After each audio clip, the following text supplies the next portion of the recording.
वक्त था वक्त मसीहा न किसी और का वक्त, मैं ना आता तो कोई और ही आया होता, मैं ना आता तो कोई और ही आया होता। أعوذ بالله من الشيطان الرجيم. بسم الله الرحمن الرحيم. نحمده ونصلي على رسوله كريم وعلى عبده المسيح الموعود عليه الصلاة والسلام. السلام عليكم ورحمة الله وبركاته. Wapenzi watazamaji, ni furaha yangu tena kualika katika kipindi chenu mkipendacho kinachozungumzia maisha matakatifu ya Saidina Ahmad alayhi salatu wasalam na zile shutma zilizotolewa kuhusu maisha yake. Hivi leo tunaenda kuchanganua na kubainisha na kutoa majibu ya baadhi ya shutma hizo. Na katika kufanya hilo swala siko peke yangu, bali niko na wabashiri wenzangu wa Jumuiya Waislamu Ahmadiyya. Kwa upande wangu wa kulia niko na Bwana Qasim Oponyo Saib, na kwa upande wangu wa kushoto niko na Mwalimu Idi Mahmud Makoha Saib. Assalamu alaikum wa rahmatullahi wa barakatuhu. Wa alaikum salam wa rahmatullahi wa barakatuh.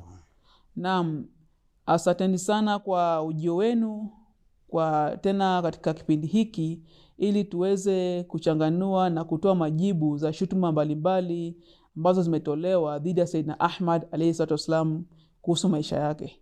Vivyo hivyo jinsi ilivyokuwa katika mitume wengine, pia katika maisha ya Saidina Ahmad alayhi salatu wasallam wametoa shutuma nyingi dhidi yake. Na mojawapo wa shutuma tukajadili leo, wanasema kuwa Hadhrat Mirza Ghulam Ahmad alayhi salatu wasallam katika kitabu chake ameandika kuwa idadi ya watoto wa kiume wa Mtume Muhammad sallallahu alaihi wasallam ni watoto 11. Je, hii shutuma, sababu wapinzani wanasema kuwa alikosea kuandika hivyo. Je, hii shutuma iko na uhalisia wowote ama ni madai ambayo hayana msingi wowote? Tafadhali. Naam, asante sana mtangazaji. Hizi ni shutuma ambazo wapinzani wanamwekea Hadhrat Masih Maud alayhi salatu wasalam kwa kudai ya kwamba yeye ametoa idadi ambayo haiko mwafaka ama haingiliani na watoto wa Mtume Muhammad sallallahu alaihi wasallam. Lakini hili ni ukosefu tu wao wenyewe kuelewa ya kwamba wao hawajaingia katika historia na kutafuta ukweli. Sasa wao wamejaribu kutafuta shutuma kama hii ili kumwekea Hadhrat Masih Maud alayhi salatu wasalam. Kwanza kabisa Masih al-Aidiwa amejibu pingamizi hizi na akasema kwamba hawa wanaodai hivyo ni ukosefu wa elimu, ya kwamba wao hawana elimu ya sira ya Mtume Muhammad sallallahu alaihi wasallam. Kwa hivyo ningependa kunukuu kile ambacho Hadhrat Masih Maud ameweka wazi na kufikisha idadi hii ambayo ya watoto wa Mtume Muhammad sallallahu alaihi wasallam kufikia 11. Anasema kwamba uhusiano kamili wa mtu na Mungu unadhibitika tu wakati licha ya kushughulikiwa na mambo mengi ya kidunia, kuwa na wake, watoto, biashara, kilimo na mizigo mingi, inaisha kana kwamba hana uhusiano, ya kwamba anaishi kana kwamba hana uhusiano na yoyote isipokuwa Mungu. Hizi ndizo alama za watu wakamilifu. Ikiwa bwana wetu na kiongozi wetu Mtume Muhammad sallallahu alaihi wasallam hakuoa, tungewezaje kuelewa kuwa wakati wa kujitolea kwa ajili ya Mungu alikuwa hana uhusiano wa kimwili kabisa na wake zake? Lakini kwa kuoa wake wengi na kupitia mitihani mingi, alidhibitishwa kwamba hakuwa na haja na raha za kimwili na aliishi maisha ambayo hakuna kitu kilichoweza kumzuia kutoka kwa Mungu. Wanahistoria wanajua kuwa wavulana 11 walizaliwa katika nyumba ya Mtume Muhammad sallam, na wote walifariki, na kila mara mtoto alipofariki alisema Mtume Muhammad sallam, sina uhusiano na hili, mimi ni wa Mungu na nitarudi kwake. Kila mara mtoto ambaye ni kipande cha moyo wa mtu alipofariki, Mtume Muhammad sallam alisema, Mungu, nakupa upaumbele juu ya kila kitu, sina uhusiano wowote na mtoto huyu. Na imenukuliwa katika kitabu cha Shamail Maarifa na Ruhan Ghazain juzuu ya 23 ukurasa wa 299 hadi 300. Kwa hivyo tunaona kwamba hapa kwa madai ya kwamba wapinzani wanadai ya kwamba Hazrat Mirza Ghulam Ahmad adai ya kwamba Mtume Muhammad sallallahu alaihi wasallam alikuwa na watoto 11. Hili kwanza halifai kuwa na mjadala, kwa sababu Hazrat Masih Maud alayhi wasallam anatupatia taswira ama anatupatia sababu ya Mtume Muhammad sallallahu alaihi wasallam kutumwa na Mwenyezi Mungu Subhanahu wa Ta'ala, ya kwamba ilikuwa ni mahusiano yake na Mwenyezi Mungu Subhanahu wa Ta'ala. Sasa Masih al-Dini anatuelezea kwamba hata kinyume na kwamba hata mtume pia alioa wake wengi, alikuwa na watoto, alikuwa anafanya kazi za kidunia, lakini anasema mtume anasema yeye mwenyewe, Mtume Muhammad sallallahu alaihi wasallam anasema kwamba lengo lake halikuwa la watoto, bali anasema hata hayo yote tunaambiwa na historia kwamba hawa watoto wote walifariki, wote wakaondoka, lakini Mtume Muhammad sallallahu alaihi wasallam hakujali kuhusu na watoto ama kuhusu na kitu gani, shida ambazo alipitia, bali yeye alikuwa anasema yeye ni wa Mwenyezi Mungu na kwa Mwenyezi Mungu atarejea. Kwa hivyo hii inatuonyesha kwamba idadi ya watoto sijui nini, mambo mengi ambayo wamedai kwamba haina maana kwa Mtume Muhammad sallam, lakini Masih Maud alayhi salam yeye amedhibitisha na kusema kwamba idadi ambayo watoto walikuwa wamezaliwa na Mtume Muhammad sallam ilikuwa ni 11. Kwa hivyo pia kuona kwamba mtume hakuwa na uhusiano na mambo kama haya pia inadhibitisha kwamba yeye alikuja kutoka kwa Mwenyezi Mungu Subhanahu wa Ta'ala na alikuwa amekuja kufanya kazi ya Mwenyezi Mungu Subhanahu wa Ta'ala, bali yeye hakuwa mtu wa dunia, yeye alikuwa ni mtu wa Mwenyezi Mungu Subhanahu wa Ta'ala. Naam, asante sana kwa maelezo hayo, kwa kutoa hiyo pingamizi ama dhana potofu kulingana na hiyo swali ama hiyo pingamizi lilotolewa dhidi ya Masih Maud alayhi salam. Naam, Bwana Idi, ukizingatia bado tukiwa katika swali hilo moja kuhusiana na swala la watoto wa kiume wa Mtume Muhammad sallallahu alaihi wasallam, Sheikh Abdul Haq Muhaddith Delvi katika kitabu chake cha Madarij an-Nubuwa ameelezea vipi kuhusiana na hili swala la watoto wa kiume wa Mtume Muhammad sallallahu alaihi wasallam. Ndugu yangu mfawidhi, kwa hakika Sheikh Abdul Haq Muhaddith Delvi ameeleza kutoka kitabu chake cha Madarij an-Nubuwa, akasema kwamba kulingana na kitabu ambacho kinaitwa Darqutni, idadi ya watoto Mtume Muhammad sallallahu alaihi wasallam kando na Abdullah, Qasim na Ibrahim kulikuwa na Tahir na Tayyib. Alafu ikawa hiyo idadi imefikisha watoto wa kiume 5. Kisha baadaye kukawa na wasimulizi wengine ambao wamesimulia ya kwamba kulikuwa na Tahir na Tayyib ambao walizaliwa pacha. Alafu Mutayyib na Tayyib pia walizaliwa pacha. Kwa hivyo ukiongezea hapo unakuta kwamba tayari kuna watoto wa kiume 8 wa Mtume Muhammad sallallahu alaihi wasallam. Alafu baada ya hapo tunakuta tena wasimulizi wengine wanasema kwamba Mtume Muhammad sallallahu alaihi wasallam alijaliwa tena mtoto ambaye aliitwa Abdul Manaf ambaye alizaliwa kabla ya utume. Sasa idadi ya watoto wa kiume hapo inakuja inafika tena 11. Alafu baadaye tena ikafika wakati msimulizi mwingine akaeleza kwamba Hazrat Abdullah ndiye aliyeitwa kwa sifa 2, Tahir na Tayyib, ili kupunguza tena idadi wakarudi watoto 9 wavulana wa Mtume Muhammad sallallahu alaihi wasallam. Hata hivyo idadi iliyokuja kamili ni watoto 11 wa Mtume Muhammad sallallahu alaihi wasallam, na nitanukuu sasa imeelezwa katika sehemu gani na kitabu kipi. Hii imeelezwa katika Madarij an-Nubuwa juzuu ya 2 ukurasa 771 na Sheikh Abdul Haq Muhaddith Delvi, na imesomwa na Alhaj Mufti Ghulam Muinuddin Naimi. Asante sana ndugu mfawidhi. Naam, asante sana kwa maelezo hayo, kwa kutuelezea hiyo kulingana na maandishi ya Sheikh Abdul Haq Muhaddith Delvi. Asante sana, na tunatumai pia wasikilizaji wameweza kufahamu. Kwa hivyo si Masih Maud alayhi salam peke yake. Masih Maud ilikuwa ni kutokana na kutafuta elimu ndio wakanukuu kilichoandikwa na wale wanazuoni wenye wako na elimu zaidi. wapinzani wamesema Hazrat Mirza Ghulam Ahmad alayhi salatu wasalam amejikanganya, amekosea idadi kamili, lakini vile Maalim Sahab amezungumza, tunaona kwamba ni wale wana historia ndio wamekosea, kwa sababu kuna mmoja amekuja amesema walikuwa 9, mwingine amekuja akasema 11. Kwa hivyo makosa si Hazrat Mirza Ghulam Ahmad, kwa hivyo ni makosa historia, na hii ni mambo ambayo yanatokea kwa sababu ni mambo ambayo yametendeka kitambo sana. Na hata ukiona katika manabii wengi watu wanakosea, amezaliwa lini, alikuwa na idadi ya watoto wangapi, alikuwa yani ni mambo ambayo huwa yanatokea tu.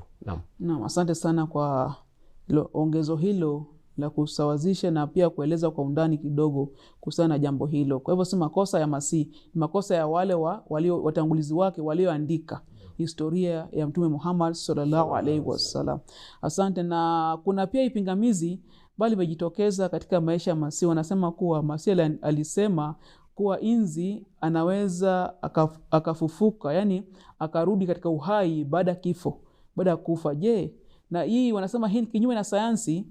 Kwa hivyo ni vipi huyu Hazrat Mirza Ghulam Ahmad alayhi salatu wasalam anasema vitu ambavyo vinaenda kinyume na sayansi? Kwa hivyo anapinga sayansi ama ni vipi, ama alimaanisha nini kwa kusema hivi? Tafadhali. Asante sana ndugu mtangazaji. Kwa ufupi ni kwamba hawa ndugu zetu ama wapinzani wameshindwa hoja. Ukiona mtu anapotafuta maneno madogo kama haya ni kwamba ameshindwa hoja na ni mvivu wa kusoma. Sasa Hazrat Mirza Ghulam Ahmad kwanza kabisa hajapingana na sayansi, bali yeye amedhibitisha. Kwanza nataka mtazamaji ajue kwamba sayansi inatokana na Mungu. Yaani sayansi inaenda pamoja na Mungu. Hazrat Mirza Ghulam Ahmad alayhi salatu wasallam akifafanua jambo hili amesema kwamba yani inzi ana uwezo wa kurudi katika maisha baada ya kufa. Na watu wanasayansi wanadhibitisha hili. Ukiangalia katika mitandao imedhibitika hili. Kwa sababu gani amesema hivyo? Anasema kwamba inzi ama wanyama wengine, wadudu wengine wana uwezo wa kurudi katika maisha ikiwa watapatwa katika hali ya kifo, lakini wazivunjike viungo vyao ama vizioze ama viziharibike, kuoza yani. Kwa mfano, anasema inzi anapoingia ndani ya maji huwa ana mirija, yani mirija ambayo anapumua. Sasa anasema maji huwa anaingia katika mirija hii na kufunga. Sasa katika hali hiyo inzi huwa anafanya nini? Anashtuka na anazimia. Sasa inzi anapozimia kwanza hajakufa, na ndio anasema inzi anapokaa katika hali hii kwa muda wa masaa 3 ama masaa 4, huwa kama yani masaa haya sipopita, kisha umchukue na umweke mahali umfunike, kisha uchukue chumvi, usage vizuri na umwagie juu, ya kwamba huwa anaweza rudi katika hali ya uzima. Kwa sababu gani? Chumvi iko na uwezo wa kuvuta yale maji na yanatoka. Sasa anarudi katika hali ya uhai. Na si inzi peke yake, ni wanyama wengi ambao tunaona. Kwa mfano hata kuna baadhi ya watu wanaweza piga paka, afikirie paka amekufa, kisha utupe paka hapa nje, inapofika asubuhi paka ameamka ameenda. Maana yake nini? Ulimpiga lakini wewe ukafikiria amekufa, lakini yani katika ule uwezo wako ama mafikiri yako ya mwisho uliona kwamba nimemuua, lakini katika kiwango cha Mwenyezi Mungu Subhanahu wa Ta'ala huyu paka alikuwa hajakufa. Na hii ndio inawaganganya ndugu zetu ambao wanasema Nabii Isa alikufa msalabani. Kwa sababu gani? Nabii Isa wakati wamemweka msalabani watu walifikiria alikufa, kwa sababu kuna masaa fulani ambayo mtu anapewa ama mnyama unaweza mpatia ili udhibitishe kile kifo chake. Lakini katika ule muda kama hujakufa, huyu mtu anaweza rudi ama hiki kiumbe kinaweza rudi. Kwa hivyo tunaona kulikuwa na watu ambao walikuwa na wataalamu wakati ule na wakamchukua akarudi katika hali yake ya uzima. Hivyo ni Hazrat Mirza Ghulam Ahmad alayhi salatu wasalam amedhibitisha kwamba inzi ana uwezo wa kurudi katika hali yake ya uzima maadamu hajaumia zaidi katika viungo vyake na hajavunjika mahali wala hajaoza. Kwa hivyo hili limedhibitishwa na wanasayansi, na hata kwa mtazamaji pengine kama unataka kufanya experiment nenda ukafanye, ama angalia katika mtandao katika YouTube. Mambo haya siku hizi yanapatikana na wanasayansi wamedhibitisha mambo kama haya. Naam. Asante sana kwa kutuelezea kwa ufasaha kuwa sio miujiza, ni jambo la kawaida. Kwa hiyo Masihi alielezea kulingana na mambo yaliomo, mambo ambayo yanatokea katika dunia, sio mambo ya miujiza. Kwa hivyo asante sana. Masihi Maud alayhi salatu wasalam, kwa kutegemea utafiti wa wanasayansi, aligundua kwamba kuna hii mirija ya nzi kupumulia ambayo inaitwa spiracles. Hiyo mirija ndiyo huzibwa na maji wakati nzi anatangazwa kwamba amefariki, lakini ikishtuliwa wakati chumvi inawekwa juu ya yule nzi, sasa chumvi hufyonza yale maji kutoka mirija ili kufungua mahali pumzi ya nzi itapitia, alafu nzi sasa anazinduka na anakuwa hai tena. Kwa hivyo yule ambaye alikuwa ameita nzi kwamba ni mfu anaona kwamba nzi amefufuka.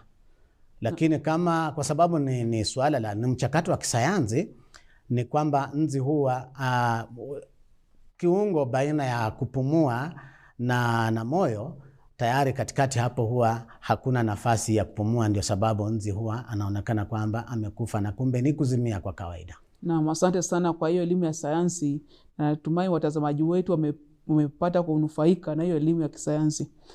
Kuna hili pia utabiri wa Masihi Maud alayhi salam aliyotabiri na kaandika katika vitabu vyake kuwa Maka me marenge ya Madina me. Hii utabiri kuwa tutakufa Maka, sisi tutakufa Maka au Madina. Wapinzani wanasema hii utabiri wake haikutimia. Ni vipi utaeleza kuhusiana na hii utabiri wa Masihi Maud alayhi salam? Ni kweli inakanganya wale ambao hawana elimu ya kutosha kama ilivyokuwa elimu ya Hazrat Masihi Maud alayhi salatu wasalam, kwa sababu yeye aliposema kwamba tutakufa Maka au Madina na kifo chake kilitokea pale Lahore. Sasa wakaanza kusema kwamba vipi ufunuo wake umetimia namna gani? Lakini sasa alipokea funuo kadhaa mnamo mwaka 1906. Alipata funuo kadhaa. Ufunuo wa kwanza ulikuwa kataballahu la aghlibanna ana wa rusuli, yani Mwenyezi Mungu ameandika, amepitisha ya kwamba mimi na mitume wangu daima tutashinda. Alafu pili, Mwenyezi Mungu tena akamfunulia Sayyidina Ahmad alayhi salatu wasalam ya kwamba rasulan qawlan min rabbir rahim, yani hii ni amani kwamba na mtume hutoa kauli baada ya kutoka kwa yule mwingi wa rehma na mwingi wa ukarimu. Kwa hivyo hii inatangazwa kwamba ni amani. Alafu ndio sababu sasa akatangaza kwamba Maka me marenge ya Madina me, yani sisi tutakufa Maka au Madina. Sasa hili swala lilikuwa limewakanganya sana wale wasiofahamu, walio na ufahamu kiasi kidogo, ndio sababu ilikuwa hivi. Na kweli ikamaanisha kwamba Sayyidina Ahmad alayhi wasallam alikuwa anatabiri ya kwamba wakati ambapo kutakuwa wakati wa shida wa kifo, yeye ni kama anatabiri kwamba itakuwa ni Madina kwa sababu kutakuwa na amani. Na yani kabla ya kifo kutakuwa na amani, kwa hivyo itakuwa ni Madina, na hapo na Maka itakuwa ni ushindi kupatikana, yani watapata ushindi. Sisi wa Ahmadiyya tutapata ushindi kwanza kabla ya kifo. Ndio sababu alisema tutakufa Maka au Madina. Hiyo ndio ilikuwa tafsiri ya Sayyidina Ahmad alayhi salatu wasalam, na nitasoma katika nukuu yake kwa faida ya watazamaji. Imeelezwa hapa ya kwamba maana nyingine ni kwamba kabla ya kifo kutakuwa na ushindi wa Medina na moyo wa watu utaelekea kwetu kwa asili. Kauli ya Mungu ameandika kwamba mimi na wajumbe wangu tutashinda, inaashiria ni kauli ya amani, neno kutoka kwa Mola mwenye rehma, inaashiria Madina. Tazkira ukurasa 503. Kwa hivyo hili swala kuzungumziwa hivi ilikuwa na maana ya kwamba hii ilikuwa ni ilham, na ilham inahitaji ufafanuzi. Kwa hivyo wale ambao wanachukulia kidhahiri kwamba kweli Sayyidina Ahmad alayhi salatu wasallam alikuwa anamaanisha tutakufa Maka au Madina, hawakuwa wamepata ukweli wa ndani wa ile ilhamu. Kwa hivyo imenukuliwa pia katika Badr jalada la pili nambari ya 3 Januari tarehe 19 mwaka 1906 ukurasa wa pili, Al-Hakam jalada la 10 nambari ya 2 Januari 17 mwaka 1906 ukurasa wa 3. Katika ufafanuzi wa ufunuo huu tafsiri imeelezwa kwa uwazi na Sayyidina Ahmad alayhi salatu wasalam. Asante sana. Na kuna pia shutuma ambao wametoa pinzani wakisema kuwa Hadhrat Mirza Ghulam Ahmad alayhi salatu wasalam katika moja wapo tabiri yake alisema kuwa tauni haitaingia Qadian. Tauni haitaingia Qadian. Alisema alipata ufunuo. Ile mimi nasema kuwa inni uhafidhu kula man fidar. Hiyo ufunuo ambao alipewa na Mwenyezi Mungu. Vipi utaeleza? Naam, asante sana ndugu mtangazaji. Vile tunatangulia kusema kwamba hawa ndugu zetu yani wamelemewa katika maarifa ya kufikiria, na hii ni neema ambayo Mwenyezi Mungu amewanyima kwa sababu wao hawataka kujua. Lakini Hadhrat Masih Maud alayhi salatu wasalam amesema kwamba tauni haitaingia Kadiani. Ni kwamba hamaanishi kwamba tauni haitaingia katu, bali kuna maana ya ndani. Maana ndani anasema kwamba tauni haitaingia Kadiani, maana yake ni yani haitaangamiza watu ambao ni wafasi halisi wa Masih al-Aidiwa. Na hii imetokea ni kwamba tauni wakati imeingia Kadiani iliwaangamiza watu wengi ambao walikuwa ni wapinzani wa Masih al-Aidiwa. Sasa hao wanasema, je, imekuwaje hii tauni imeingia Kadiani na ile hali huyu Mirza Sabu amekataa kwamba tauni haitaingia Kadiani? Bali Masih al-Aidiwa anafafanua akisema kwamba Mwenyezi Mungu alimpatia ahadi ya kwamba wafasi wake ama wale ambao katika nyumba yake watalindwa na tauni, ya kwamba hawataangamia. Na hilo litokea. Yeye amesema kwamba tauni itaingia lakini haitaua zaidi. Yani haitaua watu katika ni kubwa ambao watakuwa wamemfuata Masih al-Aidiwa. Na ningependa kunukuu kwanza kauli zake Masih al-Aidiwa alayhi salam amesema vipi kuhusu hili jambo. Katika kitabu chake cha Dafi'ul Bala ukurasa wa 9 na Rohan Ghazain juzuu ya 18 ukurasa wa 225 amesema, Mungu Mwenyezi amesema kwamba nitalinda Kadiani kutokana na maangamizi kama haya, hasa yale wanayofanya watu wafe kama mbwa kwa sababu ya tauni, hadi kufikia hali ya kukimbia na kutawanyika. Tunaona katika tabiri hii Hadhrat Masih Maud alayhi salam anapewa hakikisho na Mwenyezi Mungu Subhanahu wa Ta'ala ya kwamba atailinda Kadiani, ya kwamba haitafikiwa na hii tauni kwa hali ya juu zaidi ambayo itaua watu wakifa kama yani ametoa mfano kama mbwa wanakufa ovyo ovyo,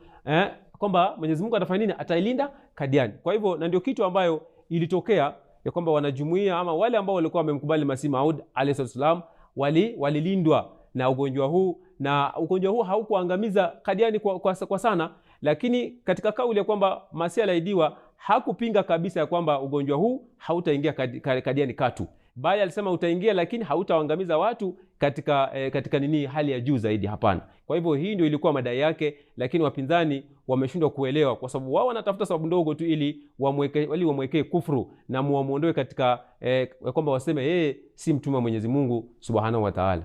Asante sana kwa maelezo hayo, kuwa hii utabiri wa ama ufunuo kutoka kwa Mwenyezi Mungu ya inni uhafidhu kulla man fidar ilitimia katika zama za Masih Maud alayhi salam na Kadian.